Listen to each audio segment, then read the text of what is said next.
Okay, You then know I why? remember. You know why people are not coming on? It could be because it's Father's Day. Oh, yes, you're right. Could be. They're So all out drinking glasses of Gallovian juice, and then they fall under the table. actually, my dad messaged me. He said, "Why don't you come over? We got some bread and some kind of thing someone gave him. Like I don't know if they use margarine or butter and this and that." So I'm like, and then I heard, "Oh, we have Istagosthi tonight, so we can't miss that." Yeah. Well, it's your father's. Did you? What is your father? Well, any Father's Day? Do you celebrate Father's Day? Well, The well, today my Hindu. father came. Yeah, my father came to my house and I gave him some fruits. And I said, "Happy Father's Day." Oh, that's nice. So your father lives in Sacramento? Yes, yes, he's in Sacramento, about 10 miles away. 10 miles, 10 minutes away. Sorry. 10 minutes Oh, Depends away. how fast you go. Yeah, it depends how fast you go. Go 120 miles an hour, you'd be 5 minutes away. Yeah. So let's get on the topic. So yesterday I was discussing with Narayan Prabhu last night that this living guru issue, that one needs a living guru, and then one needs to take guidance from someone.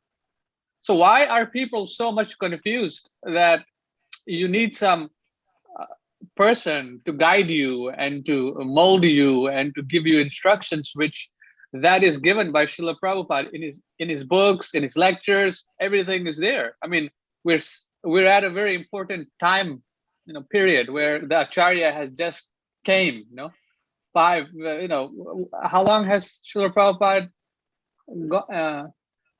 1977 he left, right? So how long has that been? It hasn't been so long, right? 30 years? No, No, well, 50 years. 40 something, 50 years. So Well, I would think so. yeah, approximately 50 years. So why people 87, 97, 2007? to 77 to 2007 is, I don't know what I'm doing. 44 years. It has been only 44 years. Okay. Not even 50 years. So why are people so much confused that you need a living guru? You need someone as a guidance. All Because that is available. That's what they were told. So you can say That's why they poisoned Prabhupada, was so that they could say that.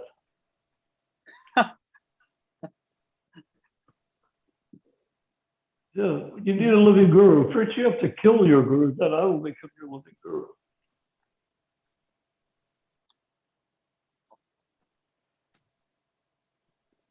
No, they just wanted to be adored the way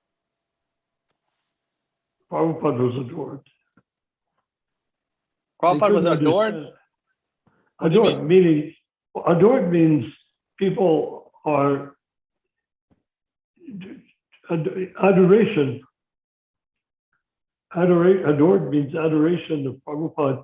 Prabhupada would speak, everyone would fall in love with every minute he spoke, and everything he did, the way he moved, the way he sat, the way he talked. Well, adored, it's inspiring great affection.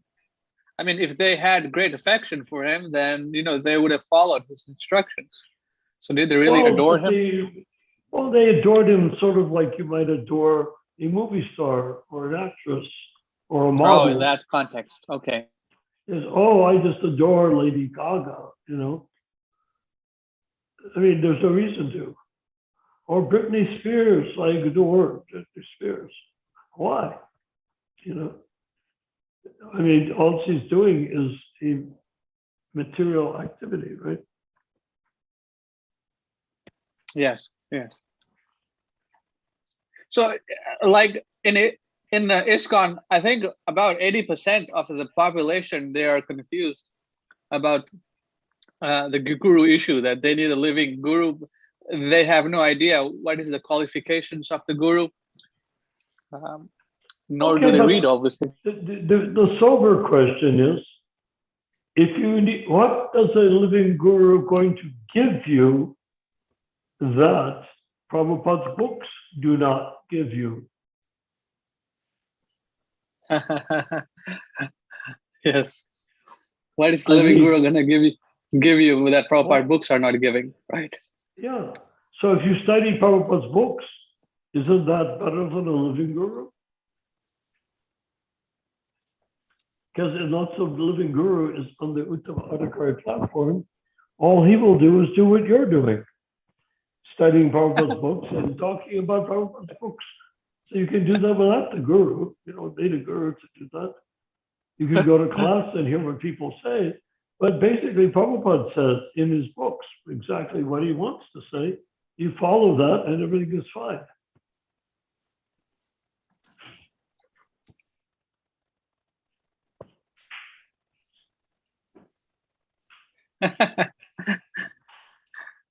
It's very simple, at least for me to understand, because I was confused at one time for several years that at least not so much that you need a living guru, but I found it rather disturbing that these people are pushing this, that you need a spiritual master to surrender to, and then you must serve him.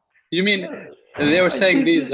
it's all based on Christianity. Mhm. Even Christianity has that view, but the Jews don't take that view. The Jewish people don't say you need a living rabbi.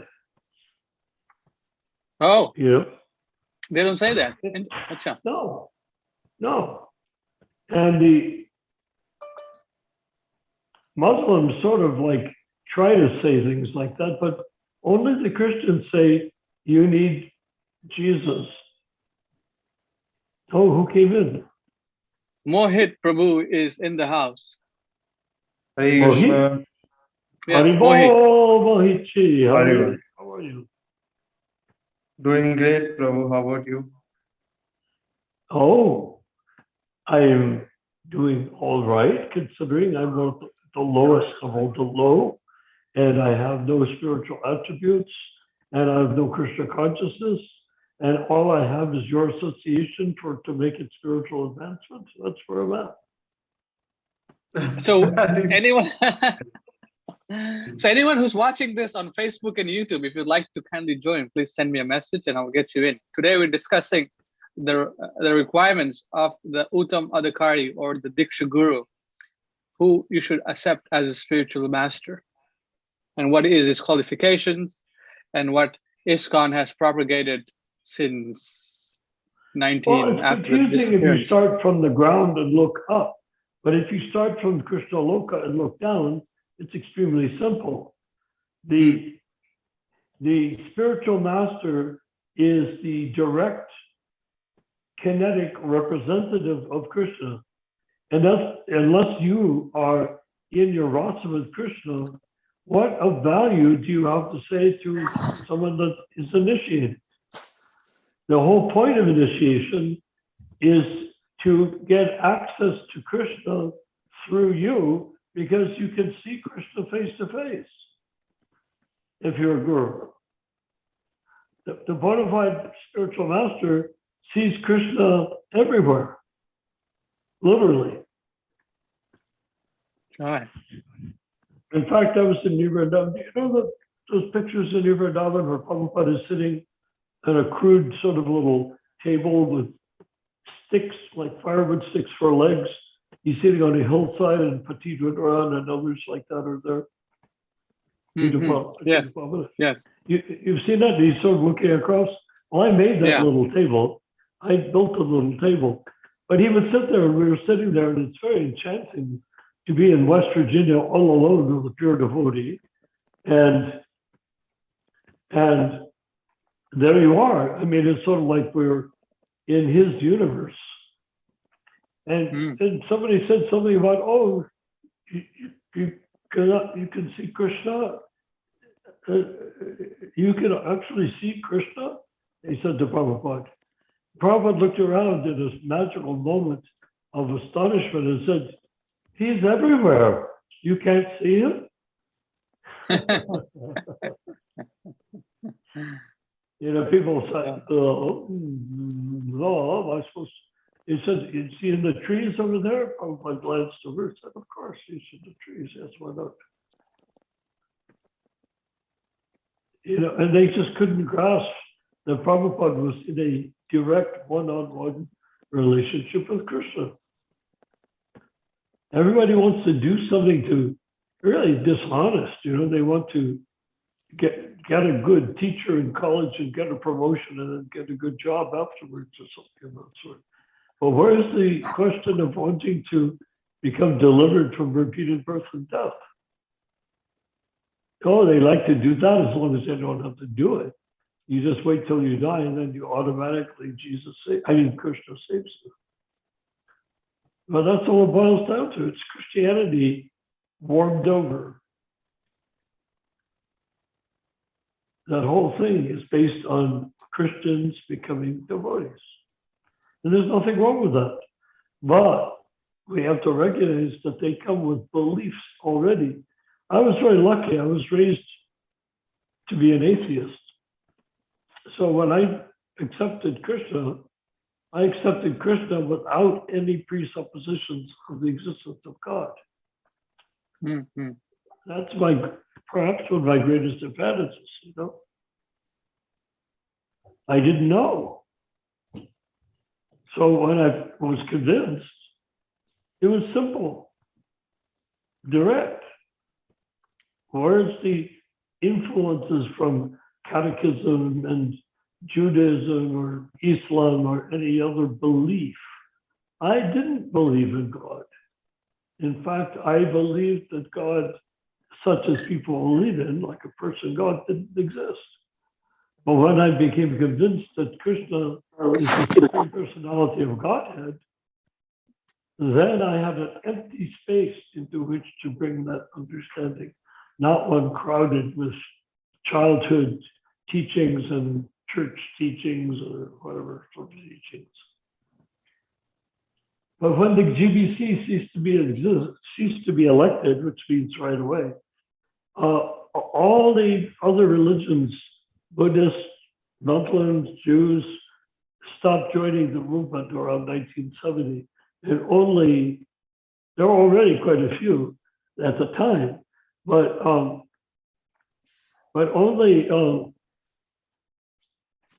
only Catholics were joining, because the GBC was just 100% Catholic Church from their point of view. Cardinals. I keep saying that over and over again, but people don't understand it, or because they were Catholics before they became devotees, they don't understand what the problem is. Yeah, that's the difficulty, huh? Have you ever talked to any of these people? Be like, hey, you guys have a model of the Catholic Church, and Prabhupada's model is not of the Catholic Church, of having popes and cardinals and I talked control to them blue in the face. Of course, and they listen to me very carefully, but they don't give up their belief in the Catholic style, because it was ingrained into them. You know what the Jesuits said? They said, give me a child from birth until 7 years, and after that, he will be 100% Catholic. He will not change. They banked on that.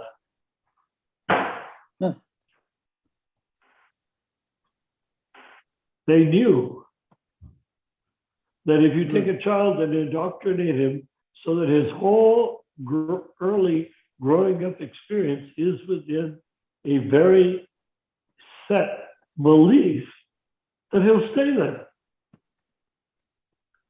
And you'll see that after the British destroyed the Vedic culture, the Hindus are doing the same thing. No matter what you tell them, they still have what they believed from their grandmother told them, Right. The grandmother Sampradaya. They can't help themselves because that's what they were taught as children. And why are they attracted to Krishna consciousness? Because it seems like a better quality of Hinduism than that they were presented with.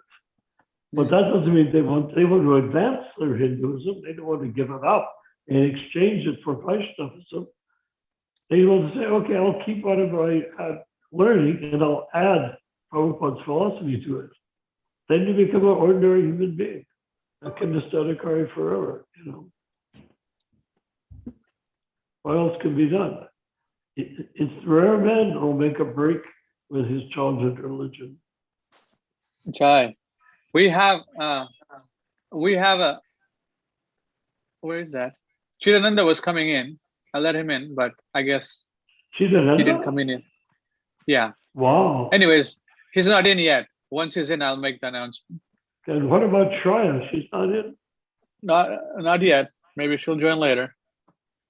Yeah, well, she probably has things to do. Okay. So Mohit Prabhu, we're discussing about Diksha Guru. So if you have any questions in that regard, you can ask.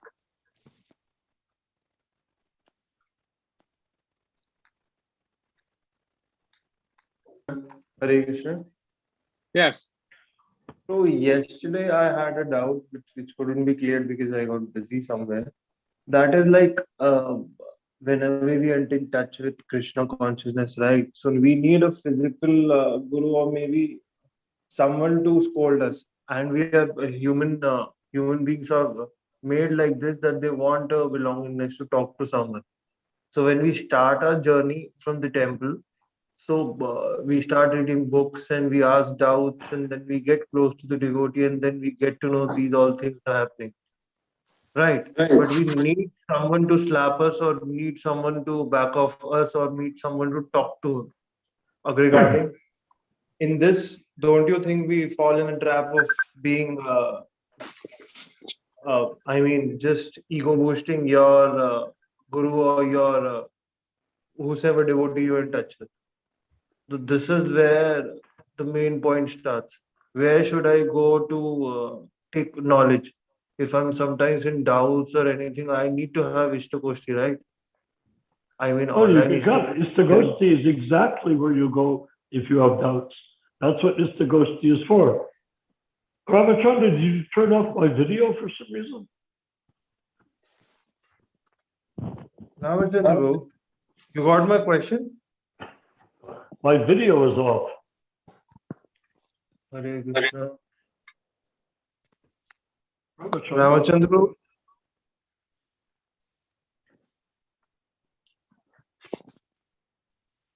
Huh.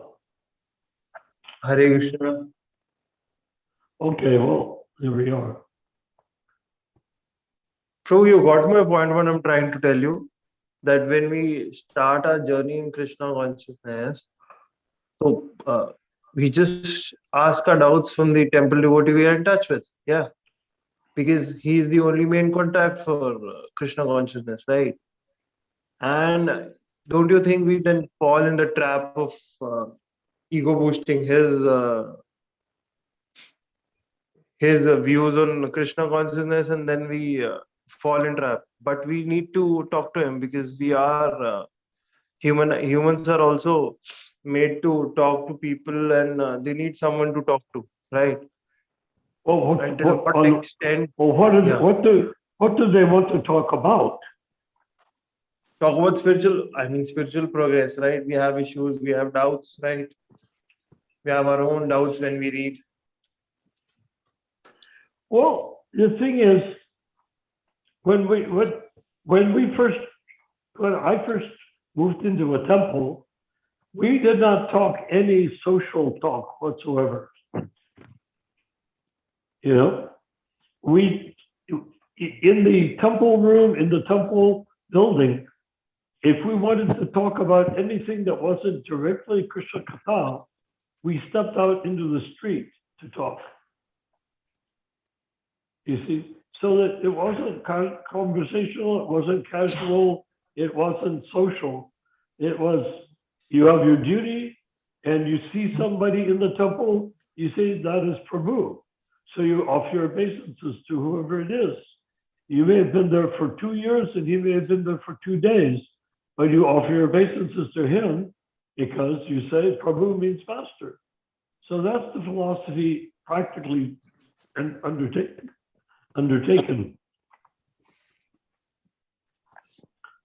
You know, That's the practical philosophy, is that you accept the absolute nature of the instruction of the spiritual master. And if he says bow down to the godbrother, then you bow down to the godbrother. There's nothing to talk about. Does that make sense at all? Yeah, yeah. But humans are wired, right? We are humans are animals, and we just need to talk to people, get together, right? So if we don't go to a temple. Yeah. Well, if you read from the text of the Bhagavad Gita and you read the purport, you have everything you need to talk about without chatting. You speak from the Gita, you speak from the purport. And somebody asks you a question, you look at the verse, you look at the purport, that's your reference point. There's no need for anything else. I mean, why do we need to converse about anything just to get to know each other? That can be done without being a devotee at all. You can go to a bar or a restaurant and do like that. That's no problem. People do it all the time. Social life. But we don't need that. What we are looking for is direct contact with Krishna via the spiritual master. And if the spiritual master is not a pure devotee, then we don't get very much in the way of spiritual association that way, because it's all social conversation. That's the problem I was having with Mohit. Mohit is here. You're Mohit. I was having problems with. I'm sorry. What was his name? I forgot already. The guy. Bhanu. No, not Bhanu. Bhanu is an amazing guy. Vashish, not Mohit, Vashish.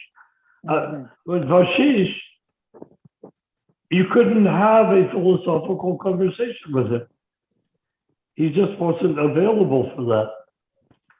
He liked to talk about things, but he didn't like to discuss the subject matter itself. He liked to go and talk around, being more sociable talk, but not direct kata. So that's not what life is for. Life is to discuss Krishna's pastimes through the access point of the spiritual master, who is on the same level as Krishna. He is coming from Krishna Loka. If we want that, then we have it in the form of Srila Prabhupada. If we don't want it, then we can just go on and on and on talking about things, and just going in circles and not going anywhere, not developing anything real. Does that make Elizabeth, sense? yeah. Elizabeth Mataji want to say something, I guess. She is trying to say something. Oh, no, I'm just listening. Okay.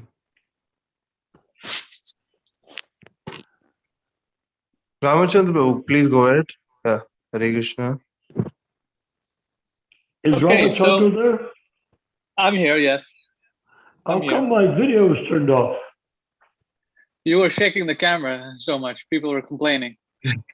Were they really? Huh? Actually complaining? Yeah. Well, okay, then leave it off, I guess.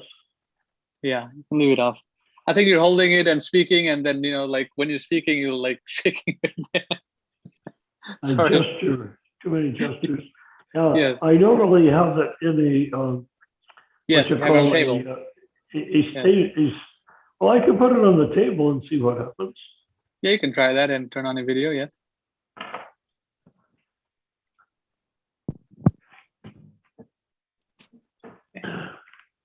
Ramachandra, Yes. don't you remember when we start our journey in this process, right? Yes. We sometimes blend into someone's what do we call it? Egoistic knowledge of a devotee, right? You And blend? What do you into mean the blend? egoistic blend means you You just need take to up ask you take up just their their belief their system? knowledge. You take up Yeah, their yeah, belief system? yeah, Right. yeah, exactly. And then when you read the Prabhupada books, the real purpose, and then you get to know that there's something wrong going on. But you can't disrespect the devotee, right? So There's that no is need it. for That disrespecting. It's how you talk. We that's why Istagosthi is there. Yeah, a few days ago, I was talking to a devotee.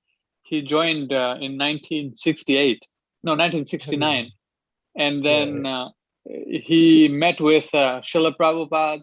His parents met with Srila Prabhupada. His parents are Srila Prabhupada disciples, and then he took, he met Prabhupada personally, and then he took Puri Maharaj as his guru. Then after that, he took Narayan Maharaj as his guru. I'm like, you met Srila Prabhupada. Why did you take two more gurus? I said, who is your guru? Is it Srila Prabhupada? Is it Puri Maharaj or is it Narayan Maharaj? yeah, exactly. Yeah, please go ahead. Yeah, I want to listen to this. Yeah, And What what was was then the I his was, answer? what was his answer? Yeah, so yeah, I he want to know the answer. Yeah, he said Narayan Maharaj, you know. very well. Acha. Okay. Yeah, So because then people go there, they like to sit in front of somebody who entertains them. I mean, why do people go to nightclubs? Some comedian comes out and entertains them. A musician comes out, entertains them, right? So this is where the problem lies, Prabhu. If someone is not reading, he's not more into reading. He's into connections, right? Making more and more Yeah, spiritual connections to his friends. he wants to be entertained. Uh, yeah, yeah. Maybe bluntly, you can say that he wants to be entertained, but sometimes he's in run for spiritual knowledge. And if he's in touch with some devotee, he gets involved with him, and then whatever knowledge or answers or doubts he's been clarifying, he gets in. I mean, in touch with him, and then there's like this going on every day. Then, right? Because he becomes close to that devotee, right? So if Krishna has chosen that devotee for you, so What are we talking about? He becomes close to that. Who's the devotee that he becomes close to? yes, proof. For example, I'm talking to you, right? I'm talking to you right now. Yes. I have certain doubts, right? So if I've come to Well, what you, I are they? become close to you because That's I'm why we're talking to here. you. We're supposed to Yeah, be discussing these doubts, not talking about having doubts. yeah, yeah. why But do you have a doubt? Yeah, or why don't we discuss what as is your doubt? What is your doubt? Let's the discuss it. doubt process is like when you get in touch with some devotee, right? What we are talking about here is like ESCON devotees are deviating people, right? If I wouldn't be here right now, I wouldn't be somewhere else talking to some devotee because I need spiritual knowledge. And when I get in touch with them, I get close to them, and then I blend into the knowledge he's being pouring to me. Prabhupada That's not books how you are do there. it. Yeah. That's not described that way in Shastra, right? What is? Can you just explain it It once? says you approach the spiritual master, surrender to the spiritual master, and then because the spiritual master can deliver you because he knows the truth. Now, at what point do you get to know him, or does it become sociable and like family? No, never. That cannot be there. One cannot have a friendly relationship with the spiritual master. That Prabhupada made very clear. The spiritual master is master. Guess where Prabhupada describes you cannot be friends with your spiritual master. Very, very key teaching. You cannot be friends with your spiritual master. Where is that written? Which Shastra? You cannot be friends with a spiritual master. When you say one cannot be friends with a spiritual master, going in the memory series of Srila Prabhupada, it seems like Srila Prabhupada had some specific relationship with like Shrutakirti. He was a personal servant of Srila Prabhupada, and I guess some people did have friendly relationships with Srila Prabhupada, no? Oh no, I'm not saying you have to be hostile, but the thing Gargmuni is, like Prabhu, Sri Kirti was same. a servant. Yes. Sri Kirti was a servant. He wrote several books about his memories of serving Srila Prabhupada. When I say you're not friends with the spiritual master, means Krishna says to Arjuna in the Bhagavad Gita, now is the time for friendly talks to cease. Friendly talks We to cease. know that Barley. Arjuna is friends with Krishna. Please repeat this again, Prabhu. This is a bit He confusing. goes from planet to planet, from universe to universe with Krishna as his friend. That's the Rasa's friend. But when Arjuna needed guidance, Krishna said specifically, now is the time for friendly talks to cease. Let's keep this straightforward, Prabhu. First, Prabhu said that in Vedas it's written that you can't make any spiritual master can't be your friend at all. He needs to Right. be a guiding person, Yeah. right? You can't make him a guru. Then we have certain. You then in approach Mahabharata, this, we can he see- doesn't guide you, you go to him for guidance. that God You got it. don't go to the guru and hope that he guides you. You go to the guru to surrender. Yes. But there's And a certain. after you surrender, he will give you instructions what to do. But it's not a friendly conversation. It is master and disciple conversation. There's no friendly part to it. If you come to the spirit, now you might say, well, Shruti Kirti, well, he was as a servant. He wasn't acting like a disciple. He wasn't acting like surrendered to Prabhupada. He acted like he was bringing Prabhupada things to eat, cleaning Prabhupada, giving him a massage. These are all sociable things that you can do, but it has nothing to do with being a disciple. Disciple has to, and you'll find out that Shruti Kirti ran after years of serving Prabhupada directly and writing books about it. He left his wife for another woman, and he went into a whole complicated situation that had nothing to do with having surrendered to Prabhupada. Okay. So, I mean, in this example, I like Shruti Kirti, but he went and took somebody else's wife. A person that I know who's actually an in-law to my own family, he went to that woman and married her or got together with her as a mistress or wife or something. And she already had a person who'd been with her for 25 years. So how is that following the spiritual master? Right. for example, Prabhupada's popular or So- Prabhupada's favorite devotee is He Please got go, the please. pleasure of like a intimate interactions with Prabhupada, but it didn't help him very much in terms of making spiritual advancement. Prabhu. Gargmuni was also There was another devotee, personal servant of Prabhupada named Nandi Kumar, who now lives in the north of Hawaii, apparently. I was just told, Trishad just told me today. And Nanda Kumar was serving Prabhupada.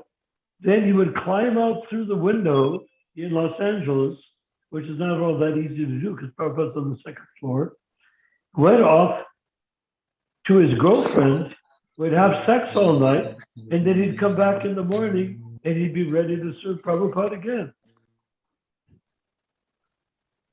So, I mean, you see, having that sort of intimate association with Prabhupada can be actually, you could say, very dangerous. Mhm. Prabhu, for example, Because, now You know what they say, Prabhu- familiarity breeds contempt. Okay, Mohit Prabhu, go ahead. You want to ask something? Last question, because many devotees are there, they want to ask. Last Prabhupada was very close to Gargmuni, right? He used to write letters to Gargmuni a lot, right? So, Prabhu, that relationship between a guru and I think that should be presided. Not that always surrendance is important. You should be very open to your guru that these issues are being raised to me, and then how to solve it. Please guide me. I'm in the depth. Well, I'm in remember, Maya. Gargamuni didn't never said he was in Maya. So Gargamuni was doing different services. He'd write to Prabhupada what he was doing, and Prabhupada would write to him what to do, and it was back and forth. But it's not a rasa. That's not the fact that Gargamuni was obeying Prabhupada's instruction was as far as it went, but it wasn't like a strict disciple, because afterwards Gargamuni went off, became involved in drug dealing. After he took sannyas, he married a Japanese woman and ate fish with her in the form of sushi. I mean, is that what you're looking for in relationship to a spiritual master? No, bro. Got your point. Got you. Thank you. No, you want something else. You want clear instructions.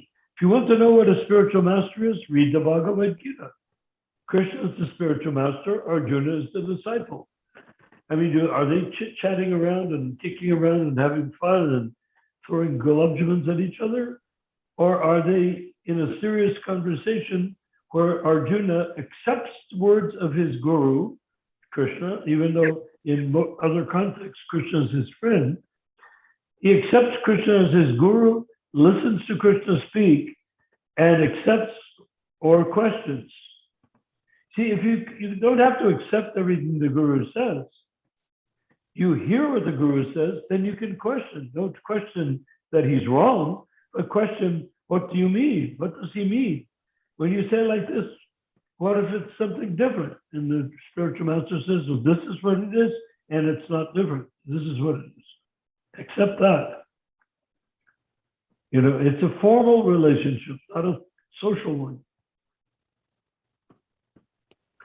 Great. I mean, if people want social situations, they could go on YouTube. They can go anywhere. They can go on Facebook and have chit chat as much as they like. But we're not talking about chit chat. This is Istagosthi. Have a serious question, get a serious answer, or if I make a statement and another person says that's not right, I say, please convince me with evidence. And they show me the Shastra from Prabhupada. And then I say, I understand that I was mistaken. Thank you very much. And I offer my obeisances to this person who has acted to correct my mistake. That's Istagosthi. It's not for palling around. Doesn't it pretty clear? Make sense? Sure, bro. Yeah. Of course, got your point. Yeah. Yeah, so what is the difficulty? Matthew's here, huh? Haribo! Haribol, Matthew, how are you? We haven't Excellent. talked to the Swami recently, but we will be talking soon, I'm sure. But we're asking people about him and getting different points of view from various people, which is important because, you know, as Prabhupada said, you go to the guru, but you have to be convinced that all aspects of the guru are completely in conformity with the standard of the Vaishnava Sampradaya. And there's so many people that wander away from that for whatever reason, you know, and they try to become. So we have to accept anybody as a bona fide teacher. We have to see how he became the bona fide teacher in full explanation. And then when that is there, then we can agree, you see. But it must be complete. It's not just, oh, people say, oh, that's nice, and nothing like that. We're having this conversation with Mohit Prabhu about the what it's like to associate with devotees or pure devotee. Mohit is bringing up, oh, Gargamuni had a very casual relationship with Srila Prabhupada, and he did. Brahmananda had a much more formal relationship with, but Gargamuni was always bouncing around with his own ideas, doing stuff. But Prabhupada let people do pretty much anything they wanted to do as long as they were functionally fulfilling his desire of something that needed to be done in a temple or in the movement to serve Krishna. He wasn't just Dovetailed giving them. people what? He dovetailed them. Exactly, dovetailed. Whatever the talent. Just like I had some mechanical ability, he calls me Vishwakarma. That's dovetailing, exactly. And then from Vishwakarma, I knew nothing about Vishwakarma. It turns out he carved Jagannath deities and he's at Rath Yatra in Puri. That same year, 1969, in April, the same year, a couple of months later, I'm carving deities all over ISKCON, sets of Jagannath deities. You're Vishwakarma carved the original deities in Puri, the ones that are there now, and mean the same image. And now we have Naranarayan Das Vishwakarma carving deities all over the movement. That's amazing, you know? How did he know? I was just fixing his suitcase. That's hardly Vishwakarma type of task. And I wasn't even doing that good a job at it either. It was not elegant by any means. It was practical. He wanted padlocks on his suitcase, on his briefcase, but I was not doing such a wonderful job. But he said, Deshagali Vishwakarma. So he could envision what he wanted me to do way beyond anything I could see. That's the advantage of the spiritual master. He knows what you should do. You need to, in the Gita it says, inquire from him. Not tell him, oh, I want to do this, I want to do that. No, inquire from the spiritual master. And he will fulfill your, because he has seen the truth. That's where we don't have this with gurus here and there. They haven't seen the truth. You don't see them seeing Krishna in their conversation. You don't get the same feeling that you did with Srila Prabhupada. So that's why I'm looking always to see who is on that same level as Prabhupada. Let's see if they can do it, if they have it in them. Or if they don't, that's up to them. But if they say they do and they don't, well, then they've got some ground to cover before they say they do. So we don't know about the persons we're talking about. We don't know. We're still looking. So I appreciate your patience. We know about Srila Prabhupada, Yeah. but we don't know exactly how much you got to relish his being his disciple. Yes, because if you listen to Prabhupada, he's speaking from standing next to Krishna and Krishna Loka. Well, we think, oh, he's an old Indian man. He's sitting there. He's getting old, isn't he? I wonder who's going to take his place. No, he was speaking as Krishna's associate. That we should pick up and get and not disrespect that or minimize it. We have to know, yes, he is on the same level as Krishna. And that is the great advantage of the Uttama Adhikari. Otherwise, there's people, I don't know where other people are talking about all the time. Shiksha Guru, Shiksha Guru, Shiksha. But where were they finding Shiksha Guru? Who is the Shiksha Guru? Prabhupada said that the Shiksha and Diksa are on the same platform with Krishna, meaning Krishna, Shiksha, Diksa Guru are all on the same platform. Then somebody says, oh, Shiksha Guru, Shiksha Guru. Where? How? Can you explain? No, it's all over the place. You have to do your own research like that. No, you say it, you better back it up because it's not there in Prabhupada's writing. We have to accept the truth from the pure devotee. I found that Vashisha gave me, he was arguing about how somebody, I forget it was Gopal Krishna, asked Prabhupada about Siksha and Diksha Guru,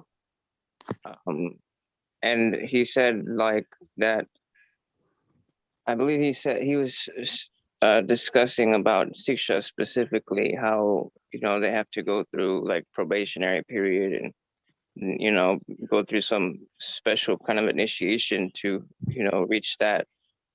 Be able Why, if he's on the same level as the pure devotee, what's the probationary period for? Well, Are that's we what supposed to put Prabhupada said. Prabhupada on a probation? Are we supposed to put Prabhupada on a probationary period too? No, I mean like, so somebody who is under like a Diksha, apparently, so Diksha gives authorization to a Siksha guru. He goes through, he said, goes through a probationary period, something like that. Who said that? Srila Prabhupada. Where did he say that? Some quote that she sent me. So by that, he What was was the trying to quote? say, What was it about that conversation that he had in Hawaii? yeah, probably. I think Well, so. if it was, But anyhow, Ramachandra proved that he only gave a fraction of the quote. The rest of it disproves everything he was saying. The rest of the same quote that he was using. That's So why that's rascal. That's not disciple. he was trying to prove a certain point, and in the process, he disproved his own point. I was like, exactly. what? It just didn't make, you know what I mean? He's trying to say, okay, what does it say? Okay, it says, Srila Prabhupada, Gopal Krishna, he says, Srila Prabhupada, I'm just trying to clarify. I think maybe y'all read this. I don't want to offend anyone, but no disciple of yours shall call himself Diksha Guru or Siksha Guru, am I right? Prabhupada says, well, everyone is engaged to become Siksha Guru, but one should become perfect. The attempt is what is called a probationer. Then when probationer period is finished, then he is naturally, automatically bona fide Guru, not in the probationer period. That is immature attempt. That will failure. Yeah, but that mature Guru means you have to be in your rasa with Krishna. They have to not take in good standing in ISKCON movement or in a temple. They have to be like instructed and authorized by the Diksha Guru to. So who is the Diksha Guru? In this case, it's Srila Prabhupada. But so who did he make into a Siksha Guru? He didn't. It doesn't say. So he was trying to use this quote to show about like, okay, so this is what he said. The above conversation is interesting. It's in 76, just 1 year before Prabhupada's passing away. Gopal Krishna asked about Diksha and Siksha, but Prabhupada never talked about Diksha in his entire conversation. And even about Siksha, he says by order, and when you become perfect. So it just completely disproved his own theory or his own standard that Siksha can be anybody who happens to chant the 16 rounds and follow the 4 irregular principles. He was trying to say that since Prabhupada didn't say anything about Diksha, that automatically it means it disqualifies any future, I don't know, he's trying to use that as disqualificatory information, but yes. In the process, he disproved his own understanding of Siksha. So yeah, because it's inadequate. It's not. If Prabhupada at any point was the Diksha Guru, which he was, then where did he authorize this person as Shiksha Guru? Right. Without that, there cannot be any Shiksha Guru. Yeah, the only instance of that I'm familiar with, I think I saw a quote here that Srila Prabhupada was recommending one of his own godbrothers as a Shiksha Guru. Oh, to Harikesh? I think you're correct, yeah. Yeah, Harikesh was either was or wanted to be initiated by Prabhupada. He went to Vrindavan, but Prabhupada wasn't there. he was running from the police in Europe and the United States for some crime, and he wanted to get initiated. Swami Ban offered to initiate him, and Prabhupada said, "No, don't go to Swami Ban." But Bhaktisiddhanta said about Swami Ban, who went to England and Europe and collected a lot of money, came back to India, kept it, and created his own institution with the money of his spiritual master, Bhaktisiddhanta Saraswati. So Prabhupada said, and then he said of this organization, he declared himself as the rector. A rector means like to erect, to build, you know. A rector is the guy in charge of the institution. And Bhaktisiddhanta said he should not be called rector, he should be called rectum. That's Prabhupada's spiritual master saying his own disciple should be called rectum, not rector. So when Prabhupada saw that Harikesh wanted to take shelter of Ban, or Ban really wanted to give shelter to Harikesh because he didn't have any Western disciples of his own, Prabhupada said, go to Sridhar. He is even my Shiksha Guru. So you go to him and take shelter of him. But actually, Sridhar was never Prabhupada's Shiksha Guru. And when Prabhupada said that, he said that just to pry Harikesh out to save him by saying that Sridhar was Shiksha Guru, but he wasn't. This is what he did to save his disciple. And it didn't, you answer, well, it was not true. Bhaktisiddhanta, Prabhupada says about Bhaktisiddhanta in the poem, which we were studying called the Falgun Krishna Panchami, that there are so many deceptions that Bhaktisiddhanta used to get people to chant Hare Krishna. So many tricks, so many deceptions. And so we understand that Prabhupada did the same thing. I gave an example once that I was in Bombay after we cleared the land, probably Pandal. There are a lot of Indians there sitting in the Pandal that we built, Brahmananda and I. We didn't do it ourselves physically. We hired a Pandal person to put it up. And Prabhupada was lecturing and he looked out at the crowd and he said grandly, and we have so many hundreds of thousands of disciples in America and Europe. We probably have 500. I sat up straight, like completely blown out of my chair. And I was sitting on the ground, but I stared at Prabhupada, my mouth hanging wide open and my eyes bulged out. Prabhupada looked at me and he went like that. Chill, you know. He didn't say chill, but that's what he was indicating. And I did. And I said to myself, that's interesting. He said something which was clearly not true to a group of very wealthy, very prosperous and important Indians. By saying that, it will become true. But it wasn't true when he said it. Just like when he was in New York, he was walking along the embankment somewhere, maybe in Brooklyn, I don't know which embankment. And somebody came up and said, Swami, do you have any followers, any disciples? He said, oh yes, I have many thousands of disciples. And he said, but where are they? He said, I have them separated only by time. So when Prabhupada said that, he was speaking for the benefit of the listener to make advancement. Not that he was a bookkeeper keeping track of how many disciples he really had.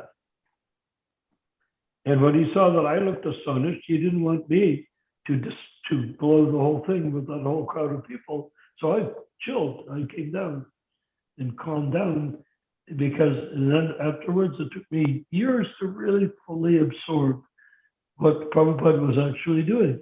I realized, supposing you have a child that has broken glass in his hand, a baby, and he's going to squeeze his hand and bleed and cut his hand to pieces. And supposing you come in the room, do you start screaming, "You bad child, let go of that broken glass"? He'll squeeze harder because he doesn't like to be told no, right? But supposing you take a beautiful toy or something nice and dangle it in front of that child, the child will just drop the glass and go for the toy. Now, does that toy have anything to do with the broken glass? No. It has to do with the child being attracted to the toy rather than being attracted to the glass. So that's what Prabhupada was doing with Sridhar Maharaj. He tried to convince Rishikesh, Ananda Rishikesh to go there, and he didn't. He stayed with Swami Ban and served Swami Ban because Swami Ban wanted a dancing white elephant to get him money so that he could get more money. And I am friends with Rishikesh. I knew him for years. Rupa Manjari knows him also.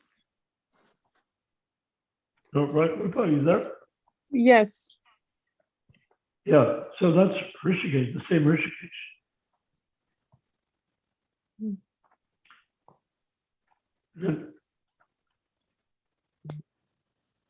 So the pure devotee wants to deliver the fallen soul. If he has to tell a lie to deliver the fallen soul, and he actually ends up delivering the fallen soul, or at least giving it a good try, he'll do it. We don't need to look at the spiritual master as being something like a machine where you put in a coin and your fortune comes out. He's not like that. He's not telling you things that you're paying for. He's delivering you from repeated birth and death. And if you can understand that and accept it, then you will be delivered from repeated birth and death. Never mind, he said, Sridhar is a Shiksha Guru. So Vashish can say that, but Vashish doesn't have even the beginning, slight tendency, a slight margin of understanding of why Prabhupada said that. Nor does he care, apparently. He doesn't want to understand subtlety. He just wants to be able to say something and prove himself right no matter what. From wherever he gets the information, he doesn't care where he gets it. So that's not good. I greeted him, I welcomed him to this platform where he's welcome to be tonight, but didn't show up again twice in a row. To what? To have honest man-to-man or person-to-person discussion between all of us as equals. And why equals? Krishna is present in our Istagosthi here, and the cowherd boys. Istagosthi means circle of cowherd boys. The cowherd boys sit down on the ground and they treat each other as equals. And Krishna sits down with the cowherd boys and they treat him as an equal to them, and he treats them as his equal to him. He's God, they're not. End of story. That's not how it works in Krishna Loka. They sit down together and they have fun. And Krishna is so much fun because he's all attractive. He's God, Krishna, the Supreme Personality of Godhead. So, in our Istagosthi, you can be yourself. You can speak frankly. You can dare to be mistaken. You can make mistakes. I'm not in charge. I'm talking a lot because I had a lot of experience, and people seem to want that to talk about it or to help with their realizations. But I'm not any more important than anybody else. If somebody comes up with something they want to say, I will listen to them. Go ahead. I want to hear you. But it has to be verifiable by Srila Prabhupada's words and lectures and whatnot like that, and books. Okay? I went on for a bit, but you get the point.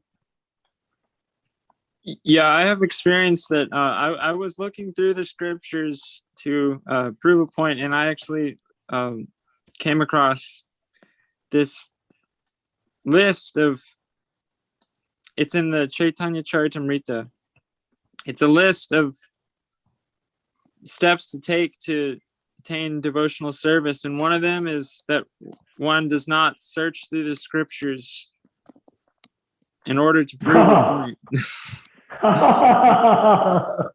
That is so funny.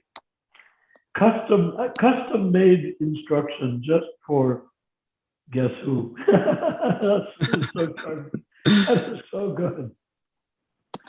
Yeah, because you have to understand the substance of the whole scripture, not just this point versus that point. That's what lawyers do. It's called parsing. The lawyer goes to court, he makes a point. The other lawyer looks at past cases and he tries to find little discrepancies. But in that case like that, and this case over here like that, he tries to win his case by proving there's little flaws in the argument that's being given by the main lawyer. Of course, this is material law, and it's perfectly legitimate to do that. But you got the point from the Bhagavatam, from the Chaitanya Charitamrita itself. Congratulations. Very good.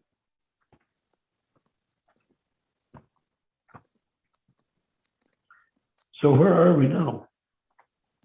Oh, I did want to ask Mohit. You brought up Kripalu, is that correct? Brought up what? Please come again. Please come again, Prabhu. Mohit, did you ask about Kripalu in this Istagosthi? No, Prabhu. Someone was mentioning Kripalu, and just when I was visiting my brother up in Austin, I was looking at temples, and the only temple that was open was a temple for Kripalu. What is that? Kripalu Maharaj you're talking about? He's a Vrajvasi. I don't know his lineage. Kripalu Maharaj, right? Kripalu Yes. Maharaj you're talking about. Prabhu, he told that he is himself Chaitanya Mahaprabhu. So that is what we can't accept. Kripalu Maharaj, right? You wanted to say about he has a big garden in Vrindavan, right? And he's Yeah, I was copied just all curious. he's copied all the books of Srila Prabhupada except chanting. Except chanting, he has all the knowledge. And he's a big Radha follower, Radha Rani's follower. So that's okay, but yeah, he told that I am the next Chaitanya Mahaprabhu. So how can someone say that? Yeah. Amazing. Yeah, but who is his guru? Yeah, that's something I couldn't find out because it wasn't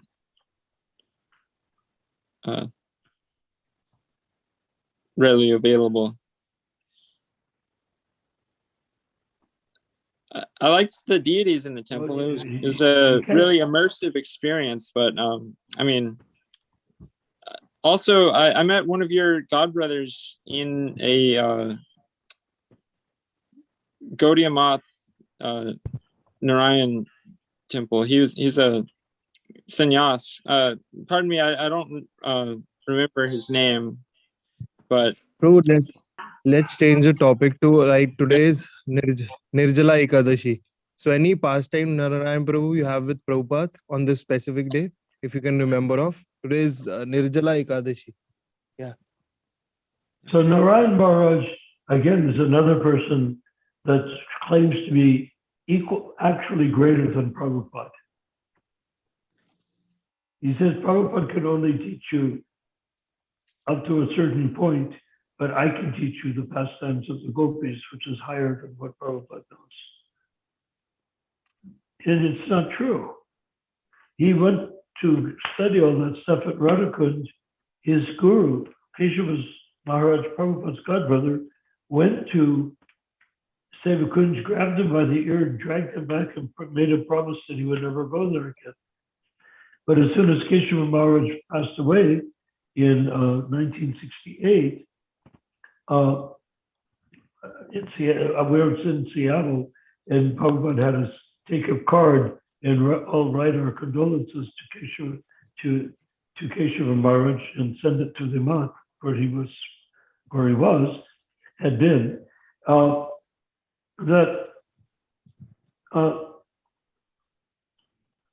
That Narayan Maharaj was not that advanced. And he went back, and after being told not to go to the Babaji in Radhakund, he went to the Babaji in Radhakund after his spiritual master died. So that's unacceptable. And there's no indication whatsoever that Keshava Maharaj was an Uttama Adhikari either. So if he had a guru, the guru was not necessarily bona fide. So Narayan Maharaj comes from quite possibly a guru line. Keshava took initiation from Bhaktisiddhanta, that's bona fide. But for him to give initiation to Narayan Maharaj means that he would have to be on the platform, same platform as Bhaktisiddhanta Saraswati. And Srila Prabhupada liked Keshava Maharaj a great deal, and he stayed there in his ashram before going to live in Radha Damodar Temple in Vrindavan. But he never indicated that Keshava Maharaj was a pure devotee. So here's Narayan Maharaj, whose guru is not a pure devotee, claiming to be a pure devotee higher than Prabhupada. This is just rascaldom. There's nothing to be gained from it. Of course, if people get together and they chant kirtan, like in the mood of Lord Chaitanya with the melodies that Prabhupada taught us, then they're going to make some advancement. Even if they're complete rascals, they'll make advancement. Prabhupada said, if you are walking the street, you're doing Sankirtan chanting, and some guy, maybe drunkard guy, comes up and says, oh, Hare Krishna, ha, ha, Hare Krishna, ha. Prabhupada said he will make advancement for mocking you with the holy name. You see? He will make advancement even if he just mocks you. Did you get the holy name is transcendental. No, did you get to hear Srila Prabhupada sing the 10th canto and when the gopis are singing? I got to hear my bhakti leader sing the different ragas. Did Prabhupada do that? Prabhupada didn't finish translating the 10th canto. His name's Pranata Karuna Das. Huh? Keshava Bharati Maharaj's disciple. Pranata Karuna Das. He was. Where's the indication that Prabhupada was chanting from the 10th canto? That's right. As far as I know, he was telling us that I was designing illustrations for the 10th canto. We were just getting into maybe the first few chapters. We were making probably 100 illustrations for 10th canto, but we never got to anything about gopis mentioned at all. Yeah, I find it really strange that he read the 10th canto to me, because my understanding was that I should read the first 9. Exactly. That Prabhupada said. The first canto of the Bhagavatam is Krishna's lotus feet. You don't jump to the head. That's what is done by Sahajas or Narayan Maharaj people. They like to jump up to the gopis. But what is gopis to a materially conditioned guy? It's sex life. That's all. It's not like it's understanding the subtlety of rasa. That has to be developed when you come to the point of transcending and abandoning and being delivered by Lord Rishikesha. Lord Rishikesha is the master of the senses. When you have completed your cycle with Vishnu in the form of Lord Rishikesha, and you have no more sex desire, then you can begin cautiously to understand the pastimes of the gopis, but only under the guidance of the pure devotee. Well, Tamal and the others made sure the pure devotee was poisoned before he could do that. I mean, isn't that amazing? Why would they want to poison Prabhupada before he finished the 10th canto, 11th canto, 12th canto? or the Ramayana, or the Mahabharata. All these wonderful texts are enriching our lives, but not without Prabhupada's purports. Because everybody has their point of view, and their point of view is really based on profit, adoration, and distinction. Their point of view is based on what will get me followers, what will get me money, followers, fame, like that. I'll be famous guru. So I'll write something about gopis, sexy pastimes of gopis, and thereby pollute the entire sampradaya by doing that.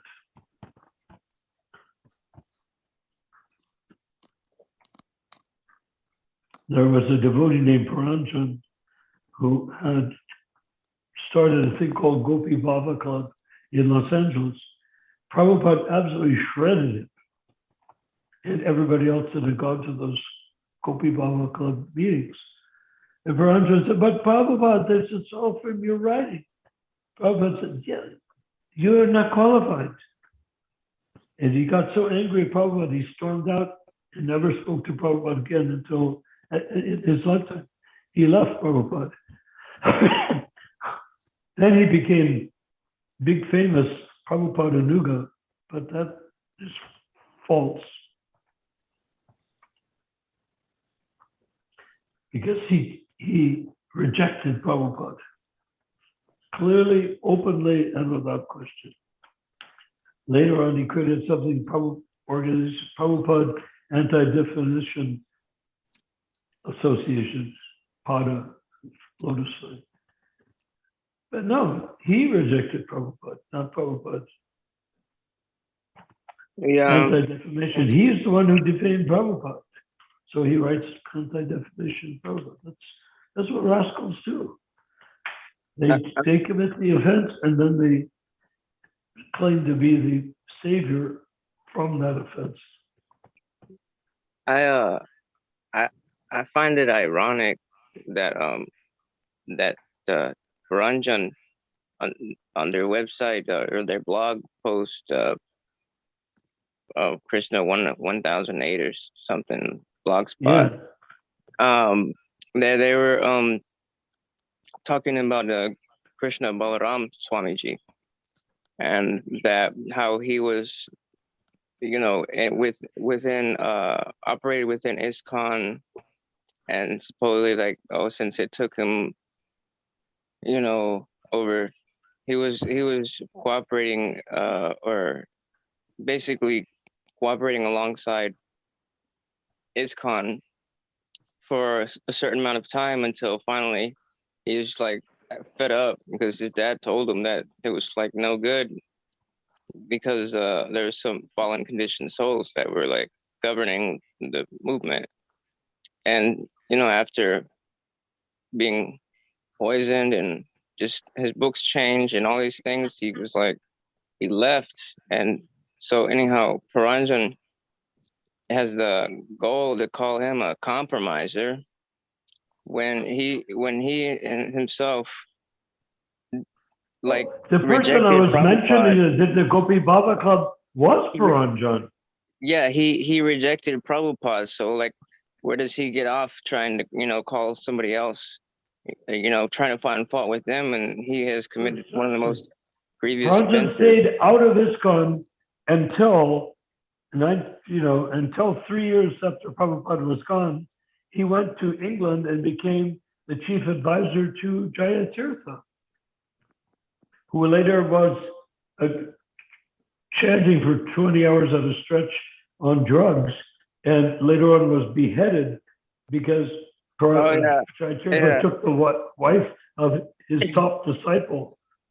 The guy, he called him, he was a demon, that he thought he was doing a service by slaying him, and that's why he cut his head off, because so that he wouldn't. No, he wasn't a demon. He was just confused because. Well, no, I mean the guy who killed him, his disciple.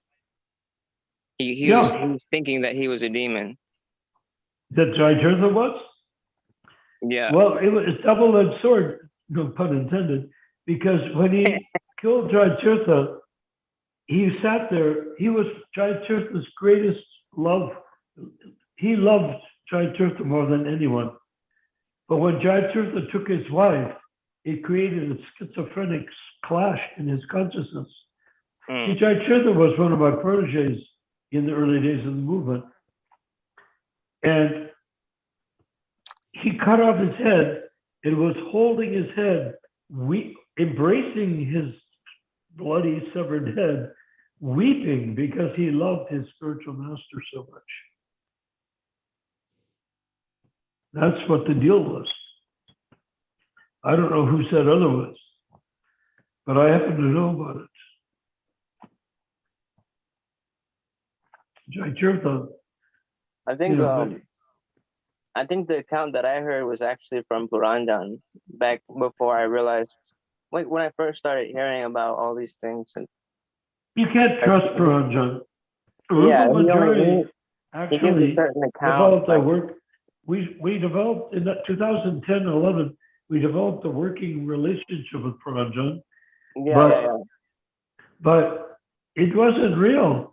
And Puranjan said that he didn't even write any of his own stuff.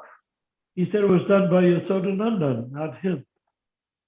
The Yasoda wrote everything, and Puranjan said, I hardly ever read it. I just publish it. But Yasoda does it in Puranjan's voice. Sort of like, that sort of crackpot sort of way that Puranjan writes. It was done by his ghostwriter, Yasodanandan, who wanted to destroy ISKCON anyhow and replace it with a group called the Hare Krishna Society. So it's all useless. You see, we're talking about this, but our job here on the League for 10K is not the business of talking about these things. Our job at the League for 10K is to deal with Prabhupada directly and understand his desire, his wish, his instruction, his order, and then do it. And never mind all the people that are got their heads where the sun doesn't shine. It doesn't matter. It doesn't matter. Because we are dealing with delivering the fallen souls, all of them, in the next 10,000 of the Golden Age of Kali. By the end of Golden Age of Kali, we, on this site, right here, the League for 10K memes, we are beginning to come to the point saying, I will stay here until every living being is delivered. When? Until the end of the 10,000 years of Golden Age of Kali, which is 9,500 years. We will be spending this time anyhow because it'll take that long to become pure devotees. So if we do that, let's keep doing it until every soul is delivered, including some human beings, not just ants, which I prefer to deliver because they are more sincere. But we can also, I'm just kidding, we can deliver human beings too. But it's not just human beings and forget the ants. No, we want to deliver every jiva. Everyone, how do you know who's a jiva? Paramatma is busy giving him directions. How do you know an ant is a jiva? Because he's moving. He's moving. Why? Because Paramatma is showing them how to move. Every little tiptoe of every little ant out of gazillions of ants in Los Angeles, or to speak, or India, or anywhere. Think of many ants there are, and then multiply that times the planets in the universe. That's a lot of jivas. And our job, if we chant Hare Krishna, they don't have to chant with us, the ants don't. But if we chant Hare Krishna with the ants, they will take birth after birth after birth after birth, determined to find out what that mantra was. Every birth, they're going to want to know more and more and more about that mysterious Hare Krishna, Krishna Krishna, Hare Hare, Hare Ram, Ram Ram, Hare Hare. The ant heard it. Maharaj Pariksit was in the womb of Uttara, his mother. Asvatthama, the son of Dronacharya, wanted to kill him with a brahmastra, which is a focused atomic weapon. You could go into the womb, kill somebody with it, and nobody else gets hurt. Not like Hiroshima and Nagasaki. And so he did. And he was in the womb of Tara, and Asvatthama sent a brahmastra, an atomic, a vocally induced, mantra-induced atomic weapon into the womb of this pregnant woman to kill the fetus, whose name was Parikit, or was going to be.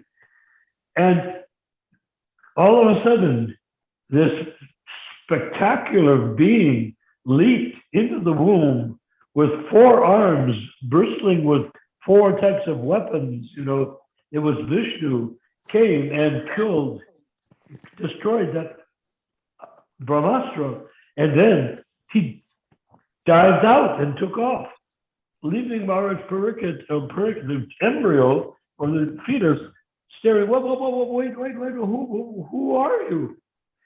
So he went, and when he was born, he was named Parikit.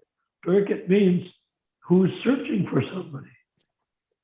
Maharaj Parikit was searching for Vishnu that whole time. And he did not come across the whole Shastra concerning Krishna and Vishnu until he was on the bank of the Ganges. Sukadeva Goswami came. All the demigods stood up except Vasudeva, who was his father, because he was his father. And he sat there for 7 days. He found out everything about that person who had entered the womb of his mother and saved him from being destroyed by the brahmastra. So that's what Parikit. So that's our goal. You see? Perfect Shravanam. Yes. Hare Krishna, Prabhu. Today's That is huh? Prabhu, today's Nirjala Ekadashi. Any pastime with Prabhupada you remember of this day? Hare Krishna. What sort of pastime on this day? Prabhu, today's What happened? Nirjala Ekadashi. This is Father of Ekadasi. Yeah, this is Father's Day. Actually, today I got to know that Nirjala Ekadashi is there. So any pastime with Prabhupada you have? Anything you can remember of? Ekadashi? That's very interesting because he never talked about Ekadashi very much. I was, of course, with him many, many times that there was Ekadashi. And sometimes he would cook also something, Ekadashi dish. But we just simply observed it. There was nothing special about it per se, except we fasted from grains. And I'm sorry to disappoint you, but there was nothing more to it than that. At least that I was aware. No issues, Prabhu. No issues. I remember hearing something about Ekadashi with Srila Go Prabhupada. ahead. Go ahead. He had this Muslim friend, and he would invite this Muslim friend for prasadam, and Srila Prabhupada had this realization, oh, our date is for Ekadashi, actually. And so it was so soon to the arrangement that he didn't actually contact this friend, and so the friend arrived. And Srila Prabhupada just apologized. I actually can't eat today. It's Ekadashi. So Srila Prabhupada was fasting. And the Muslim friend actually said, yes, thank you. I didn't want to disappoint, but I also want to fast today. It's Ekadashi. And Srila Prabhupada inquired, you're Muslim. Why do you want to fast for Ekadashi? And the Muslim friend shared with Srila Prabhupada about what he had heard this pastime, that there was this man walking on a path, and he just heard this laughing coming from the forest. And so he went into the forest and saw these ghosts, and the ghosts were laughing. And so this person asked the ghosts, why are you laughing? And they said, well, because someone's going to come into town and he's going to leave his body, and we'll have another ghost to live with because he's going to be a ghost. And so this person was terrified by that and went into town, and he saw the person that was going to die, and he was running to him, calling out to him, and so the guy actually fell off his horse and left his body. And so the person that had heard the ghosts and tried to save the other person went back out to the forest, and he heard crying. So he went to the crying, and it was the ghosts, and he asked, "Why are you crying?" And the ghosts were saying, "Oh, because it was a Kadashi. This person was fighting with his wife, and therefore he didn't eat, and now he's not going to be a ghost." And so just hearing that, Srila Prabhupada's Muslim friend fasted on a Kadashi. Oh, amazing. So amazing. That is amazing. You know that the Muslims take the word Ritvik is going big around all over the place. The Muslims name their children Ritvik. It's an honorary name. So they name their children Ritvik, boys, Hare Krishna. Yeah. So this is very interesting. The Muslims who get that. That's a wonderful story, and I thank you for telling it. I can tell one Ekadasi story from my own personal experience in Bombay with Srila Prabhupada. Is Prabhupada, Gargamuni and Brahmananda had gone through that strange being haunted by ghosts, a Brahman, demon Brahman, Brahmabhuta, that Prabhupada is God, Prabhupada is God. I don't know if you heard about that whole thing. But anyhow, they got over it, and they were recovering. They're opening temples all over the south of the United States. They came to India, and Prabhupada wanted to send them during the war, one to Pakistan, one brother to Pakistan, one to East Pakistan, which later on became Bangladesh. Very dangerous for a Hindu to show up, or some of the Vaishnava to show up in those two countries. The East Bengal wasn't yet a country. They were fighting to become an independent. Now it's Bangladesh. Bangladesh means East Bengal. Desh means east. So they did that. And Prabhupada told them they wanted them to go as sannyasis into Bangladesh and to Pakistan and preach. It was like a death sentence. So when Prabhupada was there, they were getting ready to leave. Prabhupada immediately called for the cook. And the cook came out. He said, make these men as many chapati, as many puris as they can eat. They need energy for this work. And the cook said, but Prabhupada, it's Ekadasi today. He said, yes, sometimes you have to break the Ekadasi in order to accomplish the deed. So please cook the puris. And so they did. He cooked the puris, and nobody ate them but the two sannyasis. And then they went to Bangladesh and went to Pakistan with the puris in their stomach on Ekadasi, and they lived through it. They came close to being killed, but they lived through it. They came back. Basically, Prabhupada sent them there to either do or die. If you do, they came back. If you die because you still were clinging to the Brahmabhuta's curse. So they gave it up. That's a really good, thank you for sharing that. And it's all this that we've been talking about really, it reminds me that Parikshit Maharaj, it's not proper to remember him as that he is someone that had the Brahmastra fired at him, because that's like, just to say that's leaving out the glory.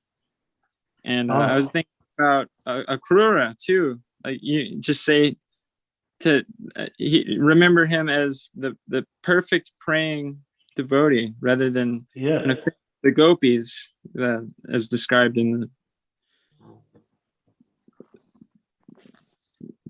the 10th canto. Yes. Just find the glory in everything. No need to find the fault, because Well, this is it. And this is where in our League for 10K, this is where we need to be focused, exactly what you're talking about and is being discussed here, that we're not trying to become anecdotal people that are just part of a group and then we all chat together about Christian past. No, these subtle differences, these subtle distinctions are what make it possible for us to be authentic when we preach to the fallen conditioned souls. And I thank you, Matthew. This is very elevated. You're speaking from a very elevated platform. I consider. Don't get puffed up. I know, but I'm saying this is what we're meant to be doing here. So thank you. You're a Andrew genuine really member. fires them off too. We came up with really nice depictions of just the situations. Yes. We were relating Sri Sri Shikshastakam about what you hear about the guru. He's as soft as a rose and hard as lightning. Mm. It's time to wrap it up.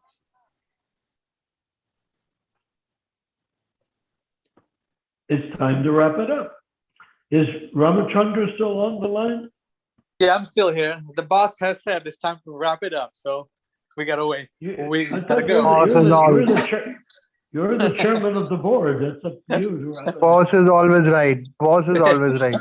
Who is vice president? Jai. So, All glories to thank- Srila Prabhupada. Thank you, Thank you. Matthew Prabhu. I want to say I relished your observations. They are the sort of realizations that I gravitate to understand and like. Jai Shri Krishna. Haribol. Thank you, Thank Prabhu. you. Thank you for joining. We'll see you guys. Our next meeting is on Wednesday, then Saturday and Sunday. Haribol. If we have anything in the week, then we'll Haribol. post it up in our group, League for 10K and the Istagosthi group. Mahaprabhu is there. Is Mahaprabhu on? Yes, he's Mahaprabhu is on. also there. Oh my goodness. We've missed you. What happened to you? Oh, I had to spend some time with my father today. Oh, well, that's wonderful. He's Yeah. still alive. 95. Wow. Yes. I hope did you give him anything special like chanting the holy names with him? A little bit. Well, Trying good. A little trying to bit get is him all to it absorb. takes. Thank you so Yeah. much. If you have your japa beads, you just sit next to your dad, say Hare Krishna, Hare Krishna. Just let the sound vibration come out. Even if he accidentally hears it and doesn't understand it, doesn't even know what you're doing or why you're doing it, doesn't matter. That sound vibration is coming from Lord Chaitanya through Bhaktivinoda Thakur, through Gorkha Sardas Babaji, through Bhakti Saranta Saraswati, through Prabhupada, and then through you. Hare Krishna. Jai. Hare Krishna. Haribol, Haribol. Good night. Jai. You've all been wonderful tonight. Hare Krishna. Glories to Prabhupada. Let's see you all as soon as possible. Haribol. Jai.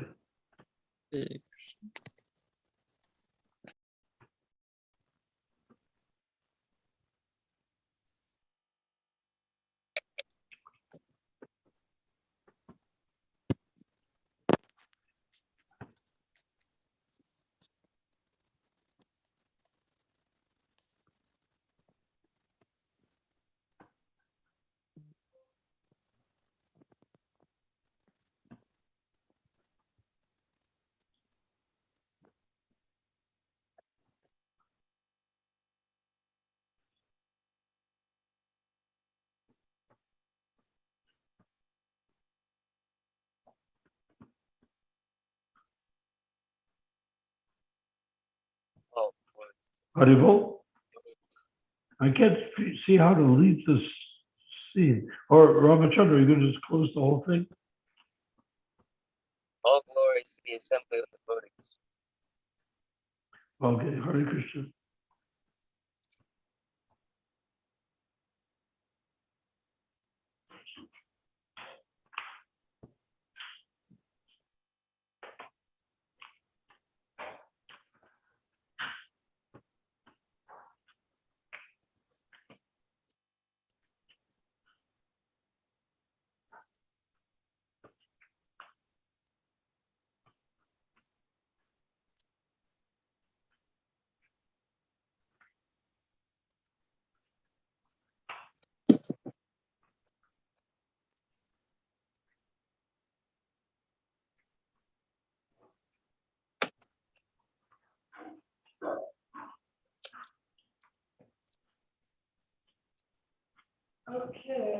How do I? There's a should be a button in the upper right screen that comes up. It says leave, and you Here, just you want to leave? yeah. You got it. Yeah. Let me just show you just so you know. So the way to get to pop up is you just touch the screen, and then Oh, I all this see. comes up Got it. like that.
What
the fuck is happening? A fucking spice.